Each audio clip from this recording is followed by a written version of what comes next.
Assalamualaikum warahmatullahi wabarakatuh.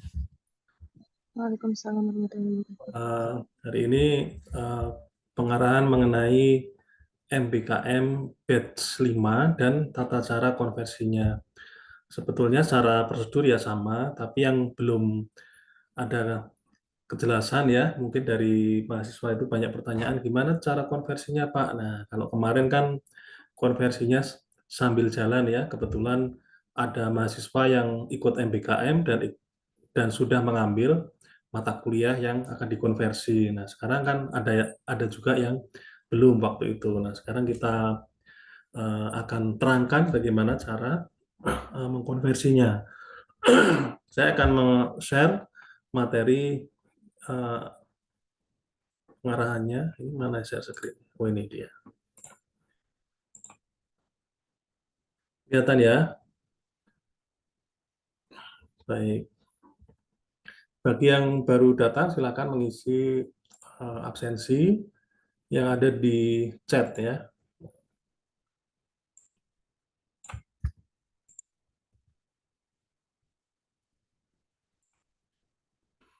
Ya, jadi MBKM ini merupakan program yang dicanangkan oleh Kementerian Pendidikan dan Kebudayaan ya.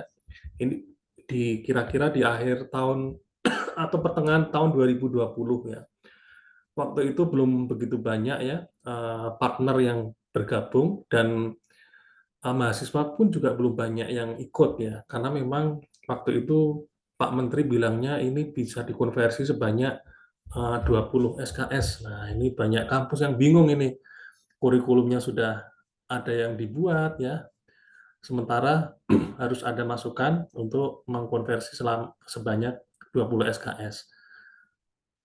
Ya, tapi ya is okay lah. Kita mencoba untuk beradaptasi dan waktu itu di jurusan TIF ya mengirim beberapa mahasiswa, baru 3 ya yang keterima ya waktu itu. 3 itu di CIAS, kemudian ada yang di eh, apa ini tempat pendidikan untuk cybercrime gitu ya, untuk belajar cyber dan jaringan. Ya alhamdulillah ada yang lolos gitu ya, karena seleksinya kan juga cukup ketat waktu itu. Nah tentu seiring dengan jalannya waktu, kita harus terus melakukan berbagai perbaikan-perbaikan. Nah, kalau di awal-awal dulu itu konversinya sangat spesifik, ya misalnya di CIAS apa yang dipelajari. Nah, kami minta itu ya CPL-nya atau capaian pembelajaran atau luarannya. Oh, di sini mengandung software engineering, mengandung jaringan komputer dan sebagainya, sehingga hanya mata kuliah itu yang bisa dikonversi gitu. Nah, tapi semakin ke sini kan pesertanya semakin banyak ya, sehingga kami dari jurusan Teknologi Informasi mengambil kebijakan eh, supaya lebih mudah untuk dikonversi dan juga mahasiswa memperoleh haknya untuk dikonversi, maka kami memutuskan bahwa untuk program MBKM ini dikonversi sebanyak 11 SKS gitu. Itu ya, itu latar belakangnya dari tahun ke tahun ya sampai dengan tahun 2022 akhir kemarin ya. Seperti itu. Nah, lamanya MBKM ini 1 semester ya, dan waktunya memang dipaskan ya dengan waktu perkuliahan perguruan tinggi. Ya, kebetulan Anda yang batch 5 itu Agustus ya, pertengahan Agustus ya. Ya rata-rata kampus-kampus memang saat itu pertengahan Agustus sudah mulai kuliah gitu ya. Kalaupun Unsada baru mulai tanggal 11 September ya memang karena faktor teknis saja ya. Tapi pada rata-rata pada umumnya kampus itu pertengahan Agustus atau akhir Agustus sudah mulai kuliah. Nah, maka ini sesuai ya, MBKM ini dijalankan selama 1 semester. Nah, kemudian gimana perkuliahannya, Pak? Nah, biasanya kami menyarankan kepada mahasiswa kalau misalnya mengikuti atau terpilih ya, terseleksi mengikuti program MBKM, maka kami sarankan untuk mengikuti kelas malam gitu. Kelas kelas malam karena paginya digunakan untuk aktivitas MBKM. Seperti itu. Kenapa? Karena supaya eh, kuliahnya yang secara reguler itu bisa berjalan, kemudian program MBKM-nya juga dapat gitu. Dan program memang program MBKM ini apa itu ya bukan tidak semudah yang Anda pikirkan ya. Memang harus perlu ketekunan ya, ketekunan khusus ya. Harus rajin mengikuti, harus mengerjakan tugas-tugasnya, kemudian harus eh, membuat suatu project capstone dan sebagainya. Karena dan juga laporan. Nah, seperti itu ya. Karena kalau tidak dilakukan, maka nanti Unsada akan memperoleh teguran. Dan ini pernah dikirimkan ya. Kami pernah menerima surat dari partner Dikbud ya, Kemendikbud bahwa ada mahasiswa yang tidak menyelesaikan laporannya dengan baik ya. Kemudian di bawah ini dijelaskan itu poin-poin yang berimplikasi kepada hukum dan sebagainya. Karena pada dasarnya ketika Anda mengikuti MBKM ini sebetulnya Anda itu memperoleh beasiswa ya. Beasiswa dalam bentuk apa? Pelatihan gitu ya. Pelatihan itu tidak murah gitu ya.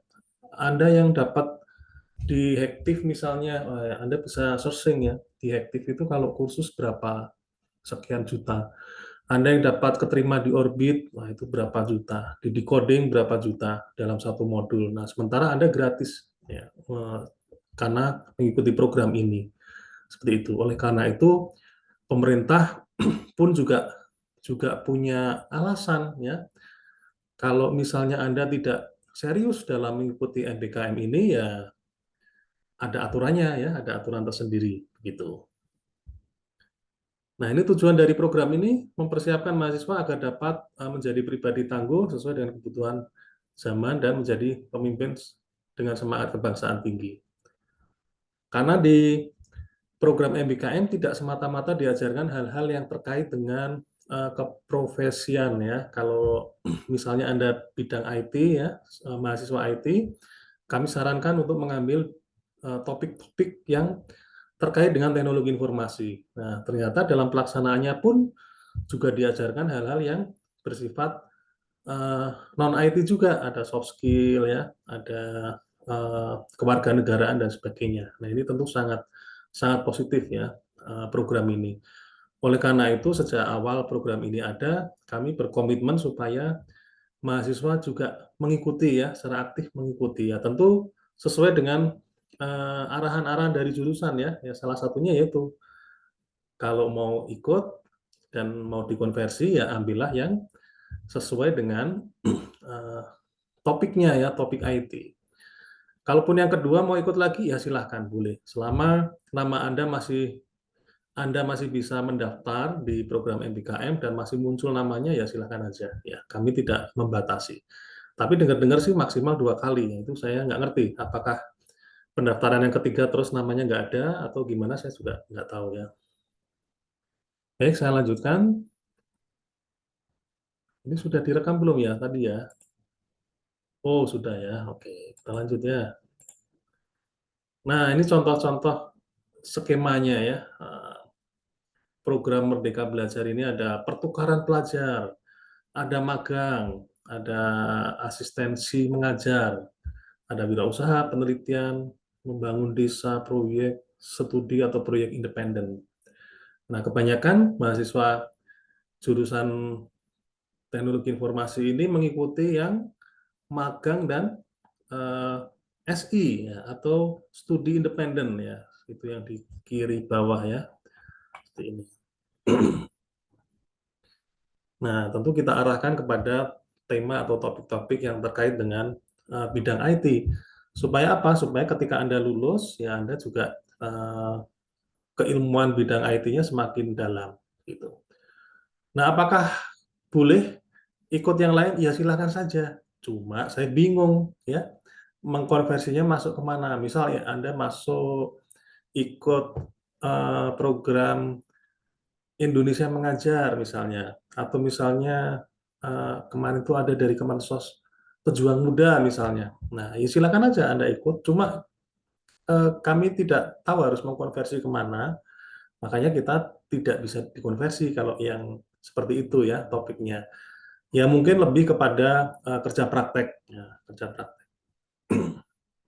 Nah, tentu pemahaman ini juga harus dipahami oleh mahasiswa juga ya, yang peserta MBKM, supaya apa? Supaya tidak memaksakan kehendak, "Oh, pokoknya saya harus 20 SKS, Pak," dan sebagainya, gitu. Nah, ya memang tidak mudah ya kalau langsung ke 20 SKS, kemudian atau harus dikonversi ke mata kuliah dan sebagainya, gitu. Oleh karena itu kita juga meminta pemahaman dari mahasiswa juga, gitu. Nah, ini tata cara pelaksanaan. Yang pertama minimal semester 5. Nah, ini ketentuan yang diberikan oleh aturan MBKM ya, kan harus semester 5 minimal ya. Kenapa sih kok di semester 5 minimal? Nah, harapannya di semester 5 ini bekal yang dimilikinya sudah agak mencukupi gitu ya. Sudah tidak terlalu awam banget ya mengenai bidang yang akan diambil gitu. Kemudian di jurusan wajib melakukan pendataan di substantif ya. Kan di awalnya ketika Anda mendaftar, Anda minta surat rekomendasi ya. Rekomendasi, kemudian kita sudah punya datanya, kemudian kita buatkan ke grup ya, WhatsApp grup, supaya untuk memudahkan komunikasi. Nah, pemberian informasinya menjadi lebih mudah gitu. Nah, selama dalam pelaksanaan MBKM ini, maka mahasiswa wajib membuat laporan bulanan ya. Laporan bulanan, laporan akhir ya, kemudian presentasi proyek. Nah, kemarin sudah dilakukan suatu presentasi proyek capstone di bulan Juli kalau tidak salah, sebelum sidang skripsi ya, seminar isi itu ya, itu. Atau laporan lainnya yang diperlukan sebagai syarat kelulusan program tersebut. Nah, itu. Mungkin ada beberapa laporan yang tidak diwajibkan oleh mitra atau partner dari Kemdikbud, tapi saya atau kami mewajibkan harus ada laporan bulanan. Isinya apa, Pak? Ya terserah isinya, pokoknya apa yang Anda lakukan selama 1 bulan itu. Misalnya Zoom, ya di-capture, materinya apa, dituliskan di situ, mengerjakan soal, soal apa, di jawabannya seperti apa, dan sebagainya. Tidak ada format khusus ya dari jurusan.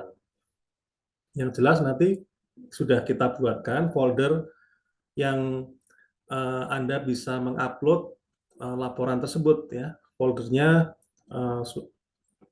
kita sudah buatkan yang editor ya, jadi Anda bisa upload gitu. Kalau tapi teman Anda nggak bisa lihat ya, karena linknya kan nggak tahu ya, kecuali Anda berikan ya. Kemudian laporan akhir ini biasanya diminta buat ya oleh mitra itu. Presentasi project bagi yang studi independen biasanya. Nah, kalau magang gimana, Pak? Ya, magang berarti laporan akhirnya saja, enggak apa-apa. Dan laporan lainnya yang diperlukan sebagai syarat. Nah, ini saya nggak tahu, mungkin ada laporan-laporan tertentu ya, yang harus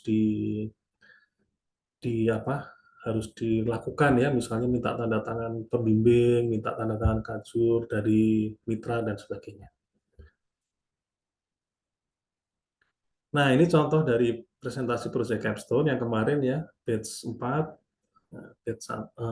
batch 4 ya. Yang batch 3 pun juga ada, tapi ada di bawah ya mungkin ya. Bawah. Seperti itu.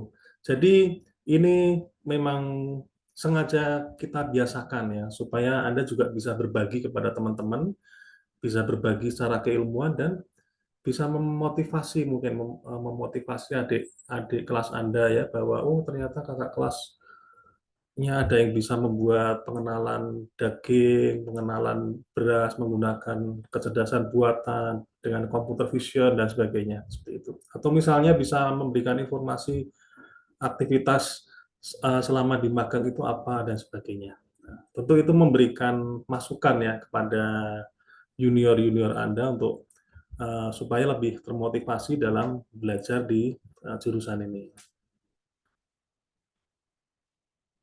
Nah, ini yang tahun lalu ya, yang batch 4 ya. Yang batch 5 sudah saya buatkan juga barusan, ya penampakannya seperti ini, sama ya, ya namanya ya nama-nama peserta yang ada di dalam WhatsApp group. Nah, nanti isinya ya kira-kira seperti ini ya. Ada folder laporan akhir. Ini kan Anda karena privilege-nya adalah privilege editor, jadi Anda bisa membuat folder di sini. Folder laporan akhir misalnya, folder laporan bulanan, folder surat penerimaan dari mitra, seperti itu. Ya, silahkan aja. Misalnya tambahkan lagi folder sertifikat, ya, atau folder materi-materi, ya, silahkan. Ini sebagai tempat Anda untuk menyimpan file-file yang terkait dengan aktivitas Anda di MBKM. Ini yang join seperti, oh ada pertanyaan, ini yang join sepertinya batch 4 semua Pak. Oh ya enggak apa-apa, ya yang batch 5 sudah saya undang, uh, sudah saya undang dan ya nggak tahu hadir apa enggak, saya juga nggak hafal ya. Seperti itu. Nah nanti rekamannya kita serahkan ke mereka. Nah ini contoh ya, contoh yang, oh ini yang sekarang ya, yang batch 5 ini ya, sudah saya buatkan folder-foldernya ya, tadi pagi. Nah, sekarang kita masuk ke konversi. Masuk ke konversi.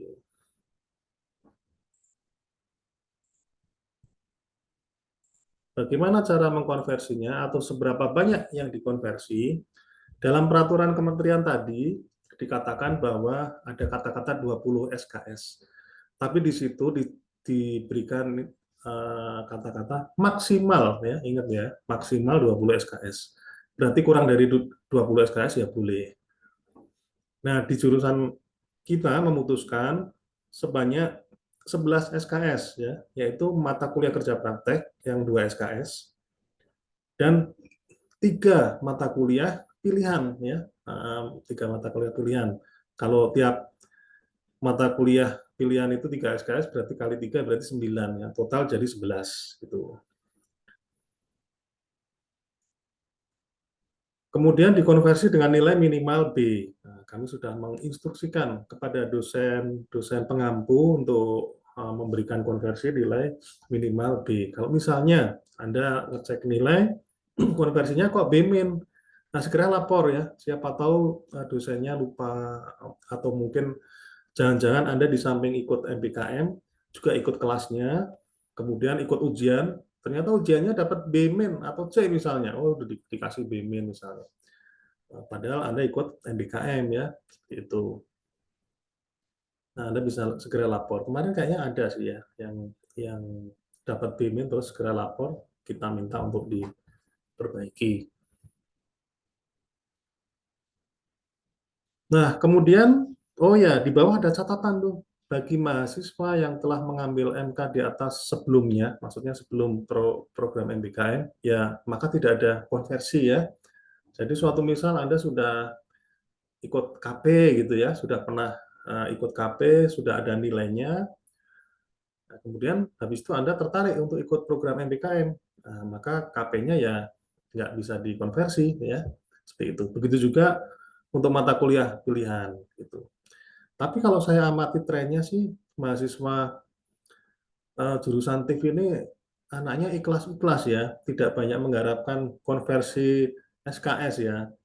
Nyatanya ya setelah ikut MBKM ini ada beberapa nama yang ikut lagi nih. Wah, kayaknya ini sudah tidak memikirkan konversi gitu ya. Itu ya saya pikir itu langkah yang positif ya. Kenapa? Karena di sini tidak semata-mata bicara mengenai konversi SKS, tapi juga memperoleh pengalaman. Nah, itu yang penting ya. Pengalaman, kemudian ilmu yang baru ya, yang mungkin di kampus tidak didapatkan dan sebagainya seperti itu. Jadi hitungannya nggak mesti harus harus dikonversi, nggak mesti. Oke, saya lanjut.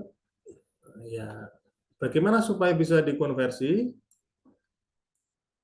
Agar dapat dikonversi, maka mahasiswa tetap mengambil mata kuliah tersebut ya saat ngisi KRS. Ya. Jadi tetap diambil supaya dosen yang ngampu itu bisa menginputkan nilai. Karena kalau Anda nggak ngambil mata kuliahnya kan nama Anda nggak ada di absensinya, ya kan? Gitu. Nah, kemudian gimana kalau misalnya eh, mendaftar MBKM, terus tidak mengambil mata kuliah yang akan dikonversi karena masih berpikir ya kalau diterima, kalau enggak gimana gitu ya. Ya is okay, nggak masalah ya. Program MBKM-nya tetap ikut berjalan. Kemudian mata kuliah yang dikonversinya semester depan Anda klaimnya, ya itu bisa diklaim ya. Seperti itu. Tentunya ya balik lagi ke poin satu ya, tetap mengambil eh, SKS-nya waktu pengisian KRS. Terus harus ikut kuliahnya nggak Pak? Ya namanya juga konversi. Anda kan sudah ikut kuliahnya di MPKM. Ya, kan. Nanti jadi di kuliah yang Anda ambil mata kuliah tersebut yang di KRS-nya boleh tidak ikut gitu ya. Tapi tentu lapor ya. Menurut saya sebaiknya Anda lapor ke dosen pengampu. Oh misalnya siapa nih? Oh Pak data mining yang ngajar Pak Irianto ya. Anda lapor saja. Pak mohon maaf saya nggak hadir karena saya sudah diterima di MBKM dan saya mengambil mata kuliah Bapak ini sebagai mata kuliah konversi gitu. Gitu ya, supaya lebih aware ya, dosennya lebih aware. Oh iya ya, ternyata ada mahasiswa saya yang ikut MBKM gitu. Karena kalau nggak bilang gitu, tahu-tahu ini absen nggak ada, UTS kok tidak ada, UAS nggak ada. Waduh, ya udah deh nol nol saja lah gitu ya. Nah itu yang bahaya ya. Ya makanya lapor sejak awal nggak masalah. Kami sudah menginformasikan kepada dosen pengampu untuk mengamati ya atau mengingat ini nama-nama yang ikut MBKM. Oke, lanjut. Tata cara konversi gimana? Nah, sebetulnya di atas juga sudah ada. Yang pertama, mahasiswa mengambil mata kuliah yang akan dikonversi saat pengisian KRS ya. Kemudian nanti kami menyediakan form konversi ya, yang isinya data Anda, nama Anda, kemudian ikut program MBKM apa.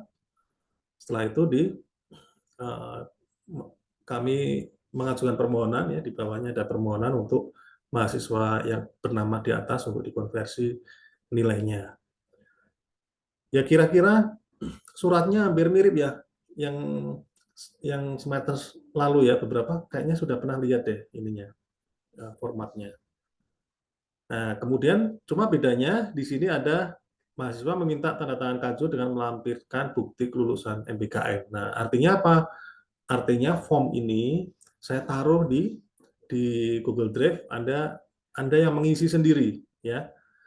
Anda mengisi sendiri nama dan sebagainya, dan tentu mahasiswa nggak bisa bohong karena saya juga punya daftar listnya yang peserta MBKM gitu.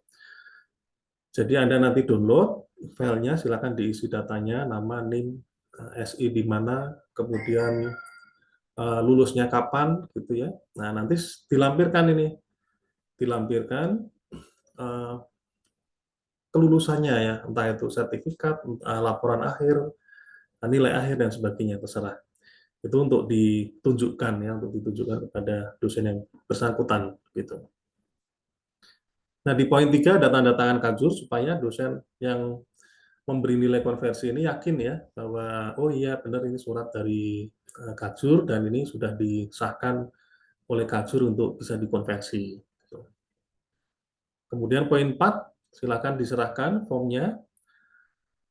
Setelah itu selesai ya. Saran saya kalau yang model klaim ya, klaim ya,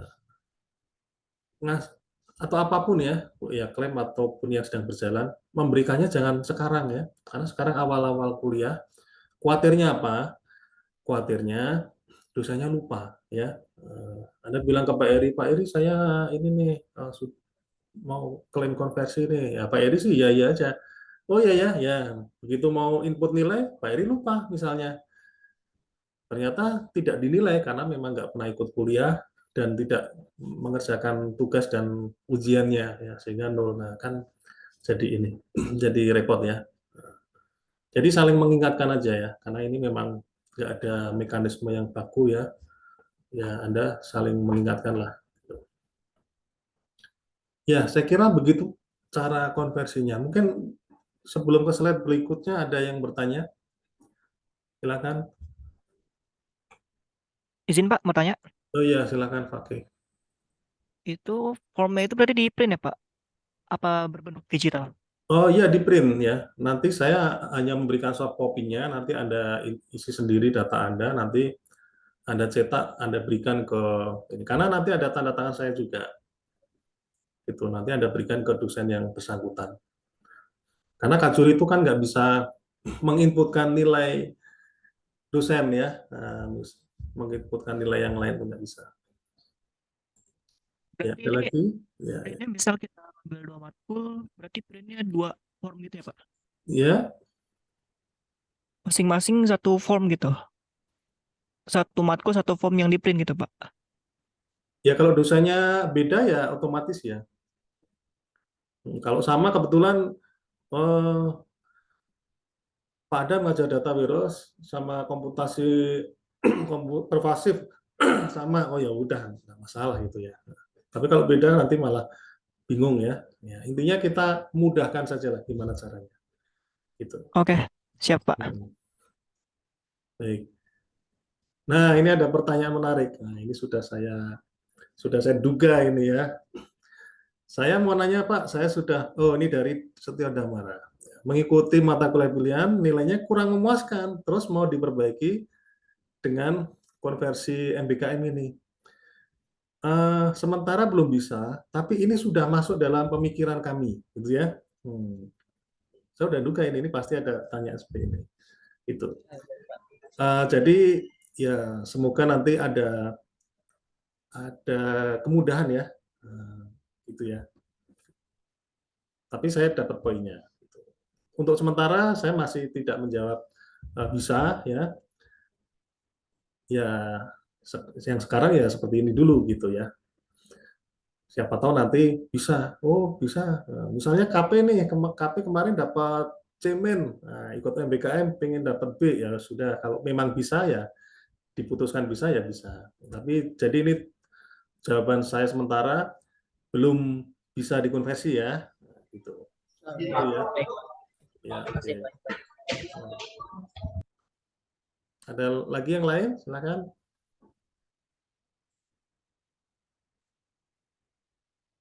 Nah, nanti filenya ada di sini. Nah, ini Linktree ini isinya informasi-informasi yang terkait dengan file ya. Nah, silakan nanti diakses di sini. Sekarang belum saya upload, ya sedang saya buat. Ya kira-kira nanti sore juga sudah bisa lah ya, sudah bisa Anda download bagi kalau misalnya Anda mau mendownload gitu. Ada pertanyaan? Lagi silakan. Wih, sudah slide-nya sudah selesai. Pak, saya izin bertanya, Pak. Wih, terima kasih. Ya, Ya, jadi siapa saya yang kan bertanya nih? Teresia, Pak. Oh, Teresia, ya, silakan. Saya sebelumnya pernah ikut MBKM Batch 4, terus sekarang ikut lagi MBKM Batch 5. Hmm, Nah, itu dikonversi lagi bisa nggak, Pak? Yang matkul peminatannya? bisa. Oh, bisa, Pak. Sebentar, gini ceritanya. 11 SKS itu sudah terkonversi semua belum? Belum, Pak. Oh iya bisa saja. Anda ikut satu aktivitas MBKM saja sudah bisa mengkonversi, nggak masalah kok. Gitu. Berarti kalau yang kedua kan berarti nggak ada konversinya kan? Iya nggak? Nah, Ya, misal nih Teresia nih ya. Teresia kemarin yang dikonversi mata kuliah apa? KP sama ini framework, Pak. Framework. Berarti Anda masih bisa ngeklaim dua mata kuliah pilihan lagi. Ya, Karena baik, Pak. aktivitas MBKM Anda yang batch 4 kemarin. Ya. Ya, Kalaupun Anda ikut batch 5, yaitu perkara lain ya. Ya silakan aja gitu, saya nggak ngelarang. Gitu. Ya ya, Pak. intinya satu aktivitas MBKM itu 11 SKS. Ya. Ya, berarti yang batch 5 ini saya bisa ngajuin konversi lagi kan, Pak? Eh, sebetulnya nggak perlu ngajuin konversi karena sudah bisa ngajuin konversi berdasarkan yang batch 4.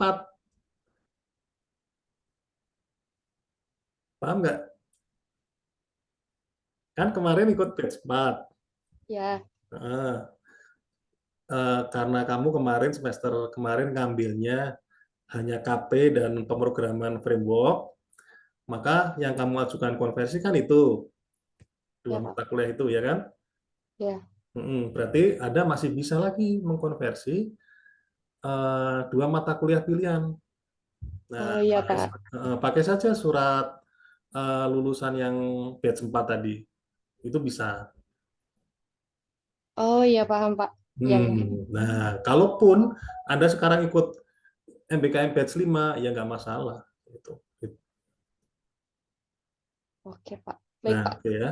Jelas ya. Terima kasih Pak. Nah, Ya jelas Pak. yang ikut MBKM batch berikutnya ini, ya anggaplah ini nambah pengalaman lagi ya, supaya lebih pinter lagi gitu ya. Baik Pak. Ada lagi? Silakan.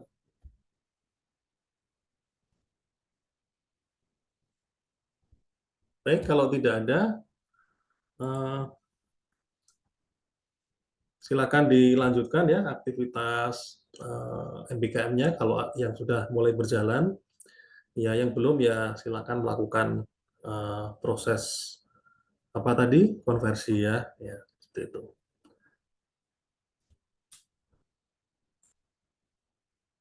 Baik.